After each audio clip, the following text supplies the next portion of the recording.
qué sucede.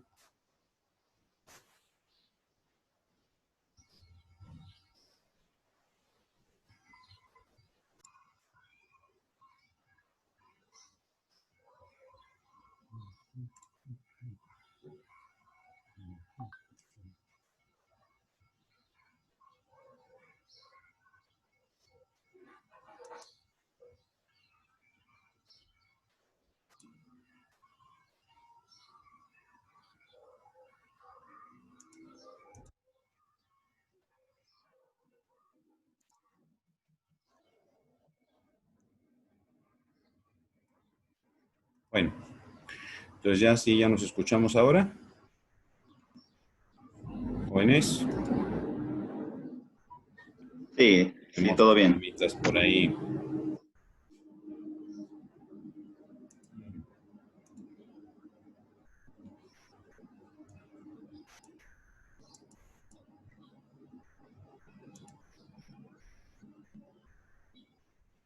Bueno, ¿se me escuchan? Sí, profesor. Perfecto. Bueno, entonces vamos a empezar. Sí. El tema para hoy que tenemos es reacciones químicas y pH. ¿Verdad? Bien. Es necesario entonces retomar un poquito la parte de lo que estuvimos trabajando en la clase anterior, en el entendido de que pues nuestro organismo finalmente está formado por elementos químicos, que en la naturaleza pues les podemos encontrar aislados o solos, si cabe la palabra. Sin embargo, en esas condiciones no puede llevarse a cabo el maravilloso proceso de la vida. Es necesario que estos diferentes elementos tengan que pegarse, que en este caso concreto sería enlazarse para formar lo que aquí tenemos en el centro de la pantalla, los enlaces Profe, químicos. Sí, ¿qué hay? dos cosas. Sí. Número uno, puede aceptar a Víctor y número dos, no vemos su pantalla para que nos la comparta, por favor. A ver, entonces aquí ya tenemos problemas de fondo. Vamos a ver aquí cómo estamos. Permítame un segundo. A ver la pantalla. Creo que ahí está. ¿Y quiénes están en espera? Aquí está. Y un usuario nada más dice y el otro es Alberto. ¿Ya estamos? ¿Ahora sí? Sí, ya vemos su pantalla. Ah, bien. Entonces estamos comentando que el tema que tenemos para hoy es precisamente lo de reacciones químicas y pH. Y estamos mencionando que los diferentes elementos químicos pues no pueden permanecer aislados en la naturaleza, sino que tienen que unirse. Es aquí donde surgen los enlaces químicos. En esta lámina, es cierto, no se alcanza a leer así de inicio, tenemos la mención de cuatro de ellos, que son cuatro tipos diferentes: el enlace iónico, con sus propias características, el enlace metálico y finalmente el enlace que más nos va a ocupar en esta materia, que es el enlace covalente, en sus dos variantes, el enlace covalente polar y el enlace covalente no polar. Pasamos a algunas menciones sobre este punto en particular.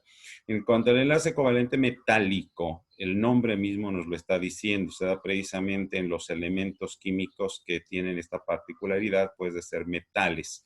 Aquí tenemos el caso del calcio, cobalto, hierro, magnesio, mercurio y plomo.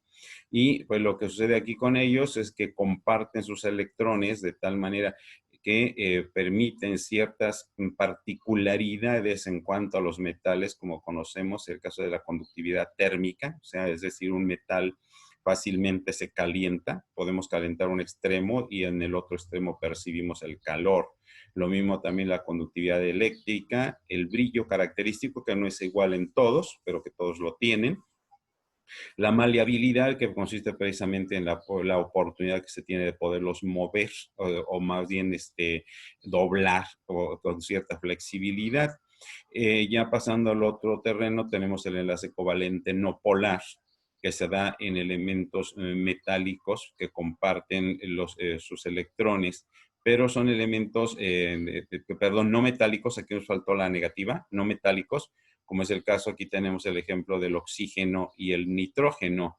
Diremos por qué O2, porque la molécula del oxígeno está formada por dos átomos de oxígeno, igual sucede con el caso del nitrógeno, y pues no son elementos metálicos y estos se están formando o uniéndose precisamente de esta manera.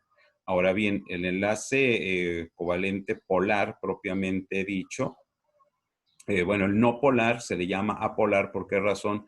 Porque no tiene un polo en particular, ¿sí? Y en el enlace covalente polar tendríamos aquí estos tres ejemplos donde estamos uniendo elementos diferentes. Los electrones se comparten de manera desigual y esto da oportunidad también a que se establezcan lo que viene siendo el polo positivo y el negativo. La semana pasada hablamos algo acerca del agua y que nos quedó claro que de la parte donde tenemos orientado el hidrógeno es un polo positivo y donde está orientado el oxígeno es un polo negativo, es decir, se da el dipolo, polo negativo y polo positivo. En el caso del enlace iónico, este se puede dar tanto en metales, cuando se unen no metales y metales. Aquí tenemos el caso, por ejemplo, del cobre, que todo, a, luz, a ojos vistas es un metal, con esta parte, ¿verdad? Que viene siendo el sulfato, y aquí se formaría el sulfato de cobre.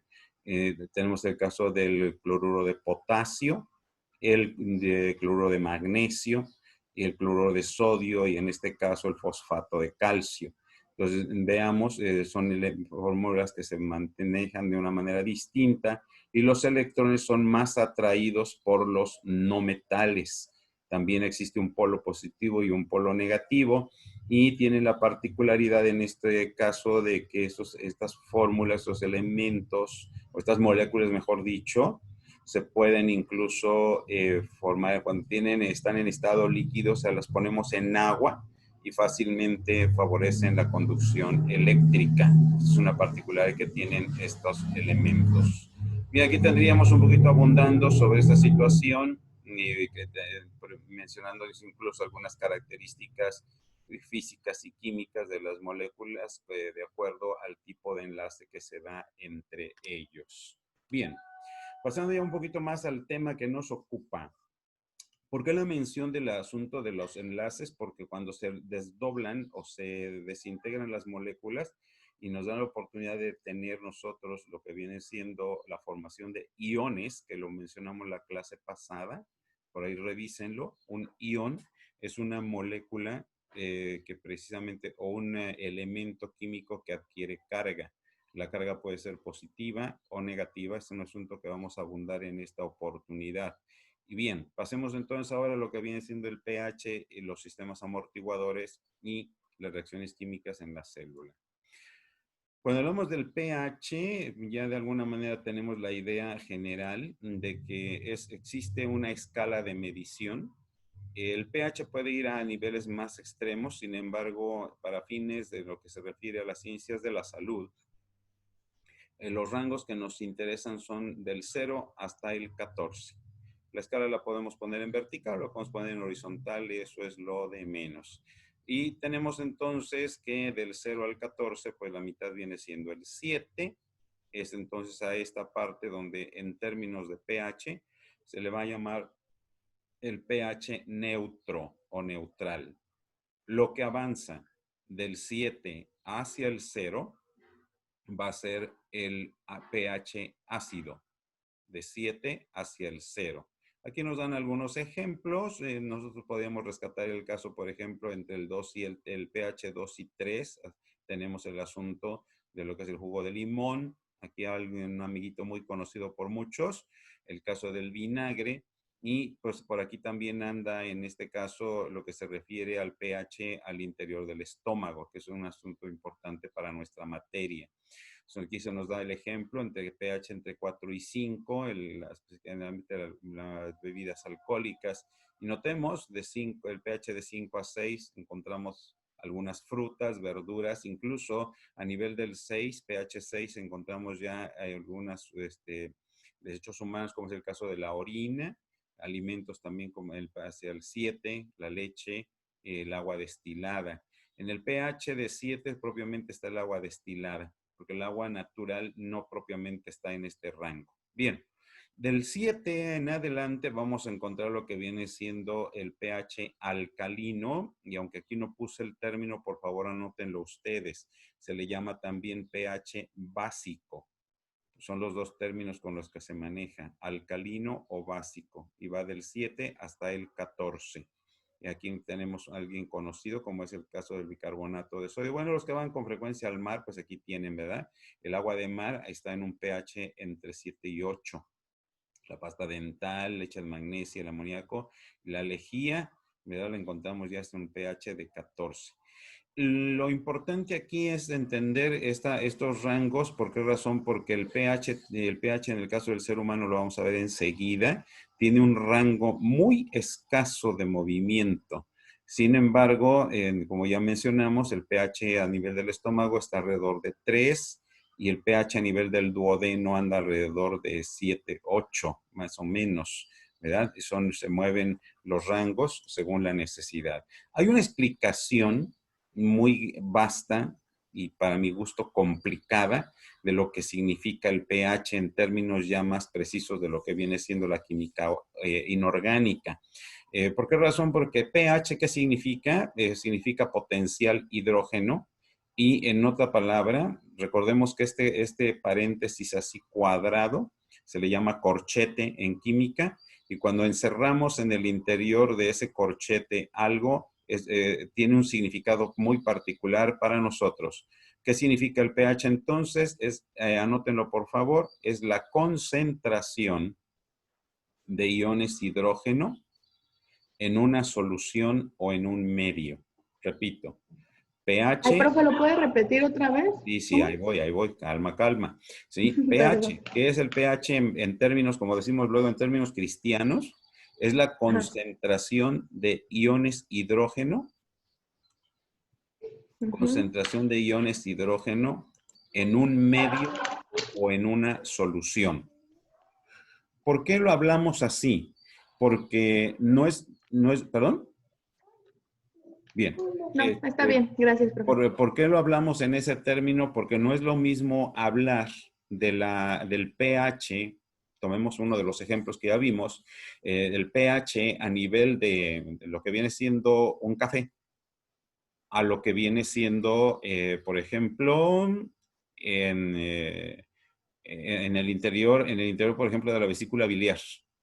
Entonces, tenemos una solución, en el caso del café, y un medio, como podría ser en este caso la sangre. Claro que lo que ustedes están viendo aquí en la pantalla, chicos, pues es precisamente la representación matemática de lo que viene, y en términos, insisto, de química inorgánica, de lo que viene siendo el pH como tal. ¿Qué es? El pH es el logaritmo negativo de la concentración de iones hidrógeno en un medio o en una solución. Bueno, ya quedó más complicado, ¿no? Como les digo, eso tiene una explicación muy larga, muy extensa y para mi gusto complicada, y que no viene al caso meternos hasta allá. Nuestra materia y tiempo no nos da para eso. Lo que Profesor, sí, dime. disculpe que le interrumpa. Nada más una duda personal referente al pH, sobre todo si se pudiera regresar a la peor, donde Cómo no, con todo tiene, gusto. gracias. Más que nada, la palabra pH yo por primera vez la escuché en relación a una situación estomacal. Eh, a ver si puedo formular bien mi pregunta. Te He escucho. escuchado que dicen, toma el Alka-Seltzer o sal de uvas picot Ajá. para acidez o indigestión. Lo que quiero formular es, se supone que solamente podemos lograr la digestión si la acidez del estómago es adecuada.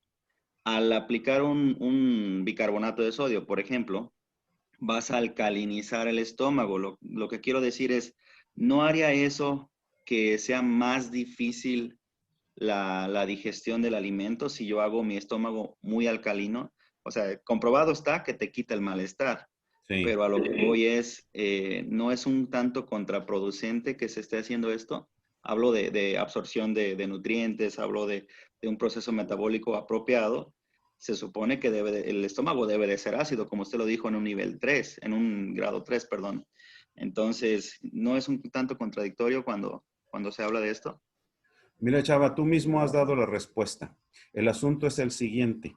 ¿Por qué alcalinizamos el estómago? Porque tenemos un problema. No sé si este término que voy a decir alguien lo conozca, enfermedad acidopéptica.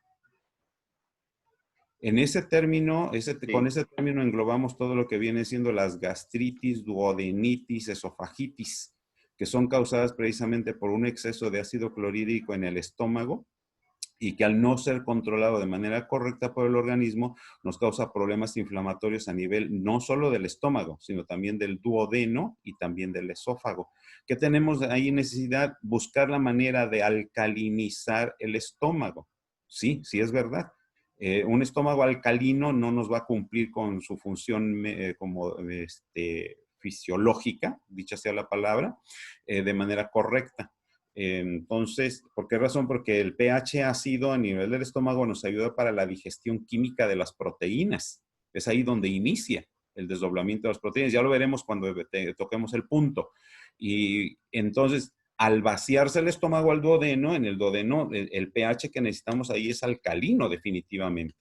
Sí, como bien has dicho, sí se alcanza a afectar, de ahí que pues, no es tan fácil atender a los pacientes con este tipo de problemas. No sé si contesté.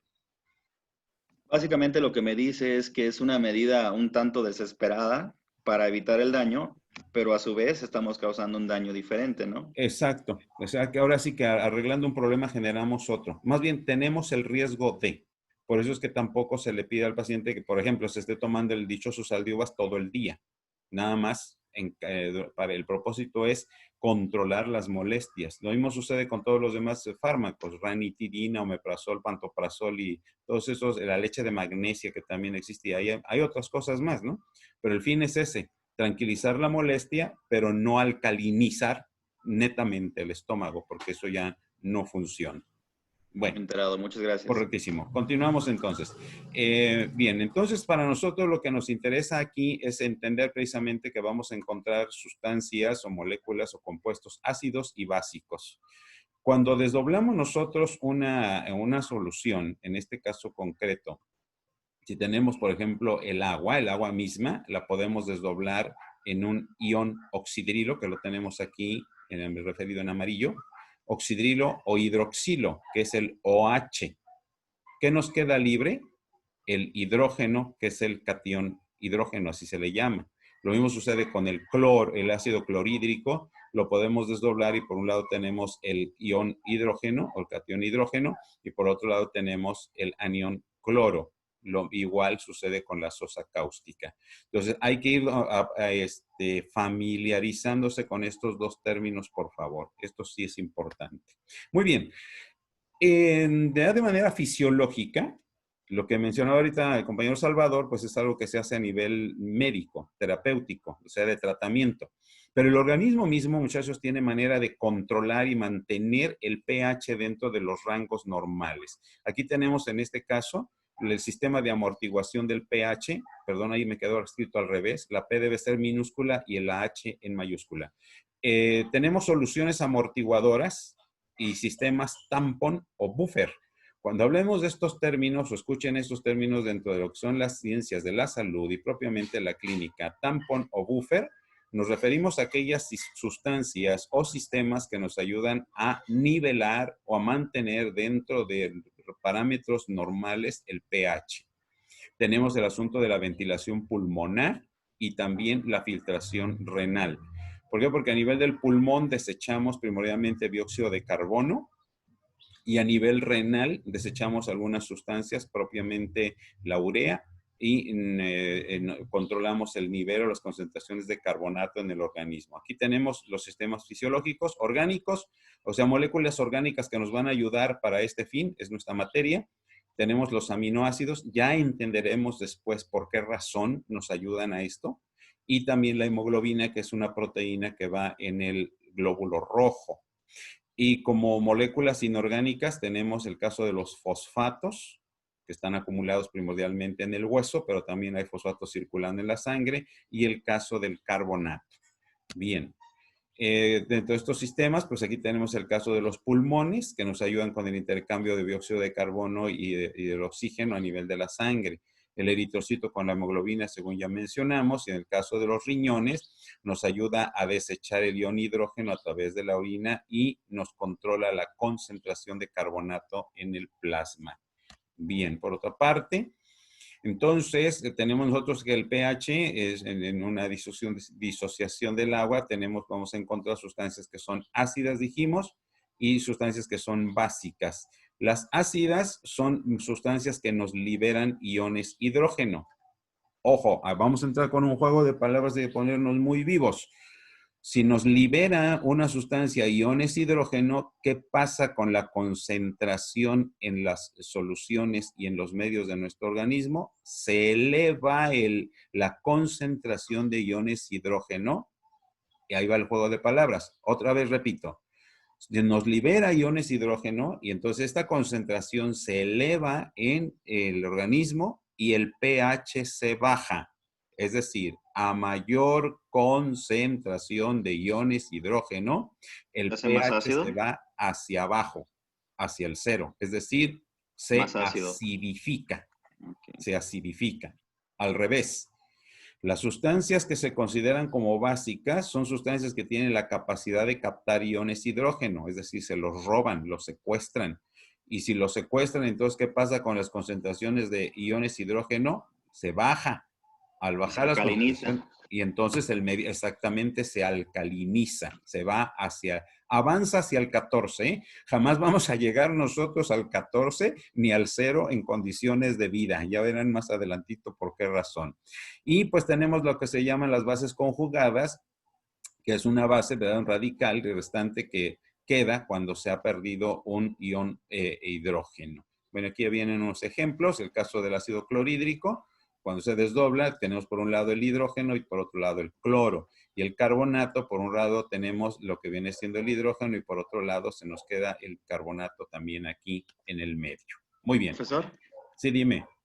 Referente a lo que dijo que el rango el pH después del humano es un rango muy corto el que maneja, pero también se habla de que cuando un paciente no está respirando apropiadamente, el típico que dicen que se acidifica, ¿qué tanto se acidifica? O sea, ¿qué nivel de pH llega? Porque yo sé que está en peligro su vida debido a eso, Sí, pero claro. ¿cuál es el punto en el que ya podemos Aquí decir? está, mira.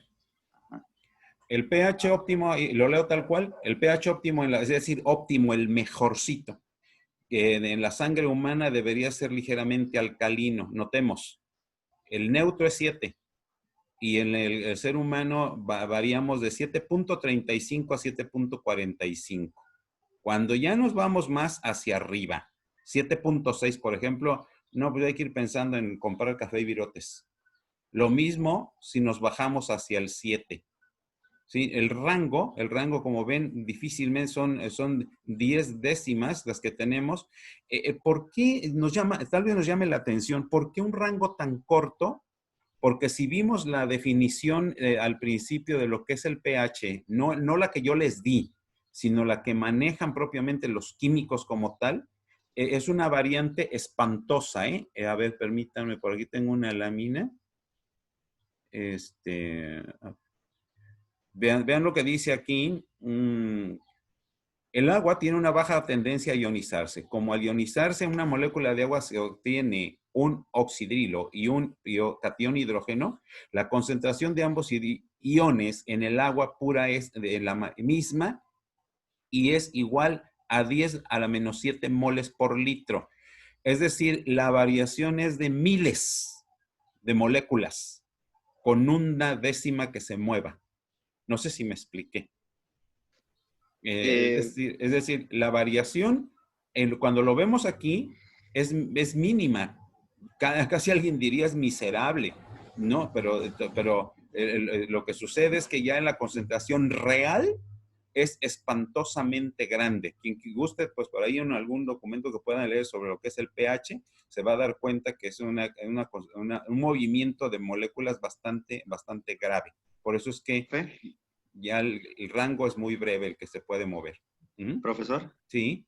Hablando de esta ionización y hablando del agua, he escuchado sobre agua ionizada, sobre ionizantes de agua, que supuestamente su función es precisamente esto, la de regular el pH, y lo digo así entre comillas porque lo que quiero decir es, y volviendo a lo mismo, si tenemos un rango tan pequeño de margen de pH los seres humanos, ¿qué tanto puedo yo modificar esto y qué tan favorable es? Hablando de esa tal agua ionizada. Incluso hay quienes toman también una supuesta agua alcalina, que creo que ya lo habíamos mencionado sobre el agua alcalina, pero ahorita hablando del agua ionizada, ¿cuál sería el afán de yo consumir agua ionizada? Bueno, mira, para empezar, el agua en esas condiciones comercialmente es más cara. Por un lado, ponle que no mucho, pero sí lo es. Claro, o sea, sé que hay un negocio de por medio, pero Sí, sí, me claro. refiero a que Allá, se el puede beneficio en considerar. sí. Ujú. Mira, el beneficio te lo voy a explicar en pocas palabras. Sucede lo mismo que con los edulcorantes. El edulcorante, ¿con qué fin se creó? Con el fin de que no consuma la persona demasiadas calorías. Ya lo Para veremos con los evitar el carbohidratos, azúcar, ¿no? Como tal. ¿verdad? Sin embargo, pero ¿qué pasa al final de cuentas? En lo particular, su servidor no comparte con el uso de esas sustancias. ¿Por qué razón? Porque la persona no se educa a dejar los No. dulces. No se educa. Lo mismo Y sucede con el aparte, agua ionizada. Al final del día, tú dices, yo me tomo mi agua ionizada o mi agua alcalina y yo tengo mi pH en óptimas condiciones. Pero ¿qué pasa? No nos educamos. ¿En el qué sentido? En eliminar aquello que en realidad nos hace daño. Vamos, ¿qué tanta agua yo puedo consumir de esa agua ionizada o alcalina? Puedo tomar la que yo quiera. Claro, hay límites, ¿no? Porque incluso del agua natural no podemos consumir más allá de 3 litros, por ejemplo, al día. ¿Qué es lo que pasa? El organismo, según lo vimos en la lámina anterior, ¿dónde está? Esta. ¿Quién es el que se encarga de mantenernos el nivel del agua en el organismo? Los riñones. Entonces, para fines de mantener en óptimas condiciones, el riñón se encarga mediante sus sistemas muy peculiares en la nefrona, pues lo que son los túbulos contorneados, y el asa de Henle se encarga de estar haciendo lo que se llama la excreción, secreción y concentración de todo lo que es la orina, de acuerdo a cómo se encuentra la sangre. Entonces, el fin de consumir esos productos, yo en realidad yo no los recomiendo. Yo más bien prefiero que el paciente se eduque en su patrón ordinario de vida y se evite, pues, por un lado, gastos innecesarios y por el otro lado, exponerse a otras situaciones. No olvidemos que el agua ionizada o alcalina es un producto nuevo y de los que pasa como con los productos, ¿cómo se llaman estos? Transgénicos, de los que todavía hay muchas cosas que están en el escritorio, ¿verdad? Puede tener su beneficio, no lo niego, pero al final del día hay mucha cuestión de carácter comercial detrás de todo esto. Bueno, si me permiten, ahí lo dejamos. No sé, Chava, si en algo te ayudé con la duda que planteaste. sí, sí, sí, gracias. Correcto. Precisamente coincido, pues, de que como son cuestiones nuevas, no se conoce aún lo suficiente. Hablando Sí. también de los edulcorantes, o sea, dices, no tienen calorías, pero realmente, ¿qué otros agentes tienen? Porque por algo sigue estando dulce. Y lo que decía usted, las personas no están educadas. Ejemplo, dices, voy a consumir en lugar de azúcar regular, voy a consumir stevia. Y si Ujú. hablas de la cucharadita de azúcar que le ponías al café, la reemplazas por stevia, quizás no sea tan malo. Pero si hablo de que me voy a hacer un pastel que ya lleva 3, 4 tazas de azúcar, pues ahí sí ya estás nomás reemplazando un mal por otro, ¿no? Exacto. Por ahí más o menos. Miren, aquí está esta tablita nada más para que, como dicen luego, para que nos demos un ligero quemón. ¿Cómo varían en las cuestiones? Por eso es la cuestión logarítmica. Aquí tenemos otra vez la formulita. ¿Cómo varían las concentraciones de los iones hidrógeno en el medio según se va moviendo el pH? Notemos de 7 a 8 cuántas miles de moléculas hay en el medio. Entonces, esta es la situación, es la parte impactante del por qué se causa tanto daño en un sentido o en el otro. Bueno, continuamos porque según me mandan aquí la señal ya nos queda poco tiempo. Bueno, estábamos comentando sobre el pH. Estas cuestiones nada más quiero mencionarlas porque en cualquier momento se van a topar con esto. Esto es una explicación muy larga, también un tanto enredosa, porque hay que dominar cuestiones de química inorgánica para entender este asunto. Se van a encontrar en cualquier momento. Esta solución tiene tantos moles, tanto molar y tanto molal, y no es lo mismo hablar de una solución de su molaridad, que no tiene nada que ver con la moral, la cuestión molar, que la cuestión molal. Son diferentes. De ahí se desprende el término de osmolaridad y la osmolaridad y la osmolalidad. Estas son cuestiones ya más finas dentro de lo que es la química y pues para quienes se vayan a hacer alguna especialización, pues por ahí les va a quedar esto de tarea.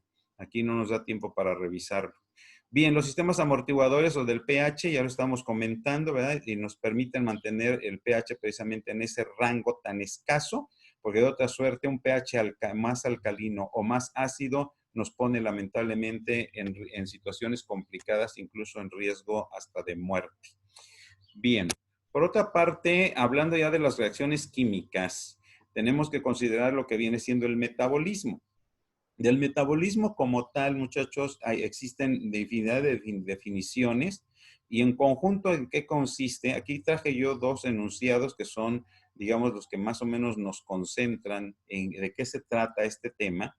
Y suele ser todo el conjunto de reacciones químicas que se dan en el organismo y que nos permitan precisamente mantener la categoría de seres vivos, vivos y no solo vivos, también sanos. Estas son toda una serie de reacciones. Estamos en bioquímica, ¿verdad? Pues entonces aquí tendríamos que ir considerando la cuestión de los elementos químicos y las moléculas, cómo es que intervienen. La fotosíntesis directamente no tiene nada que ver con nosotros, porque esto es un proceso que se realiza a nivel de las plantas.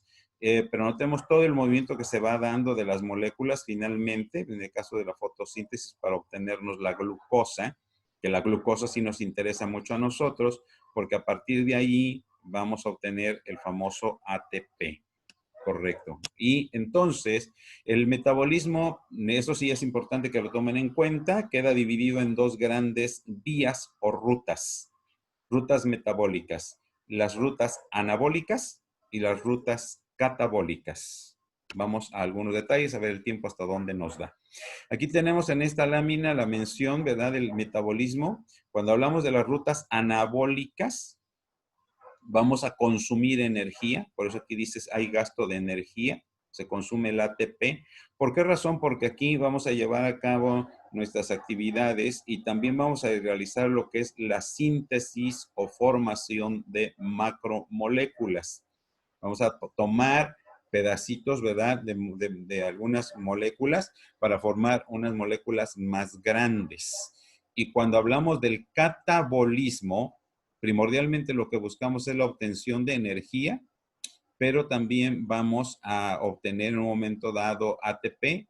¿Y qué es lo que estamos haciendo? Aquí estamos haciendo lo contrario a esto. Es decir, estas rutas son contrarias. Mientras una construye, sintetiza, la otra destruye o degrada.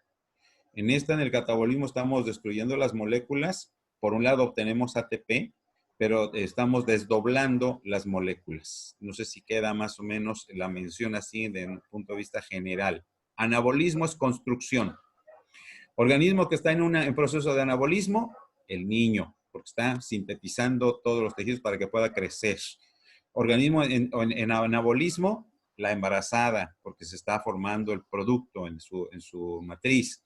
Organismo en proceso anabólico, tenemos el caso de un paciente operado, quemado, que se está recuperando, o también como sucede con el atleta de alto rendimiento, ¿no?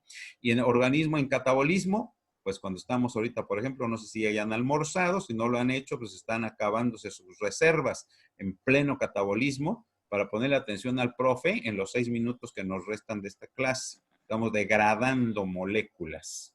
Bien.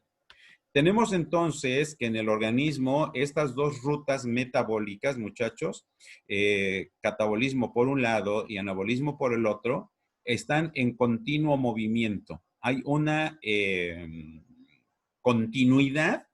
Mientras por un lado degradamos, por el otro lado estamos construyendo. Y mientras por un lado consumimos energía, por el otro la estamos formando. Entonces, el catabolismo, ¿de dónde a dónde va? El catabolismo va de moléculas grandes, moléculas complejas, a moléculas simples. O sea, las grandotas las va a desdoblar. Tenemos un billetote de $1,000, que son pocos los que hay por ahí, y vamos a convertirlos en monedas de a peso, ¿sí? En el anabolismo es al revés. Tenemos todo un puño de monedas en la alcancía que acabamos de romper y lo vamos a cambiarlo para tener un billetote de a 500 o de a 1000, ¿sí? Mientras en el anabolismo construimos, formamos, en el catabolismo desdoblamos o destruimos. Muy bien. Pues ya es una explicación un poquito más acerca de lo que es el catabolismo, la fase destructiva de las moléculas, hasta dónde nos va a llevar. Nos va a llevar hasta obtener dióxido de carbono, agua y también en su momento ácido láctico, amoníaco, según sea la molécula que estemos desdoblando. Por otra parte, en el anabolismo dijimos vamos a construir, vamos a ocupar otro tipo de moléculas que nos van a apoyar para que esto lo podamos realizar. Y aquí a este dato sí que es importante lo procuremos comprender. El asunto de las reacciones endergónicas. Anoten por ahí, son dos términos raros. Y si no podemos más, aunque sea esto, vamos a explicarlo por hoy. Lo demás lo vemos la semana que entra. Ahí va. ¿Qué son las reacciones endergónicas? Me voy a regresar al cuadrito que teníamos hace un rato. ¿Endergónico qué significa? Son reacciones donde vamos a atrapar energía. O sea, tenemos moléculas simples y vamos a construir una molécula compleja. ¿Qué necesitamos para formar una molécula compleja? Unir una molécula pequeña o un elemento con otro. Al establecer el enlace, muchachos, al establecer el enlace, ahí queda atrapada energía. Esas son reacciones endergónicas, atrapan energía. Al revés, cuando desdoblamos una molécula compleja para tener moléculas pequeñas, los enlaces se rompen y entonces se libera energía. Esas reacciones reciben otro nombre, reacciones exergónicas, porque liberan energía. Nótenlo de favor. Entonces, endergónicas atrapan energía. Se ocupan en el proceso de síntesis, de formación de moléculas. Reacciones exergónicas liberan energía y suceden cuando se están rompiendo las moléculas, se están desdoblando. Ahí les va otra. Reacciones exotérmicas. ¿Cuáles son estas reacciones exotérmicas? Que cuando se rompe la molécula, libera calor. Libera calor. Y esto también está sucediendo generalmente en los procesos de catabolismo. Y por otro lado tenemos las reacciones endotérmicas. ¿Qué hay con estas? Necesitamos aplicarles calor para que se puedan llevar a cabo. De ahí que nosotros pues debemos estar con cierta temperatura, ¿verdad? Tenemos que tener cierto calorcito. El rango de temperatura óptima del ser humano, ustedes lo saben, va de 36 a 37 grados para más o menos, donde tenemos de estar, y con ese calorcito es suficiente para que las reacciones se puedan llevar a cabo. Bien. Pregunta, Profe, dime. dijo que las reacciones exotérmicas se rompe la molécula y libera calor. Libera calor, exactamente, sí. ¿Y las endotérmicas qué? Aplicar Necesitan calor, que... absorben calor. O sea, necesitamos aplicarles calor para que se puedan llevar a cabo. Ok, gracias. Sí, por nada. Bueno, aquí tenemos en este caso, esto es toda una síntesis de lo que vamos a estar viendo en la materia, ¿verdad? Aquí, por ejemplo, se nos está hablando de lo que vienen siendo los aminoácidos, que son las proteínas que comemos en esos ricos bisteces. Las desdoblan a través del pH que tenemos en el estómago hasta obtener aminoácidos, y estos entran a ciertas rutas metabólicas para finalmente ciertos aminoácidos pueden ocuparse para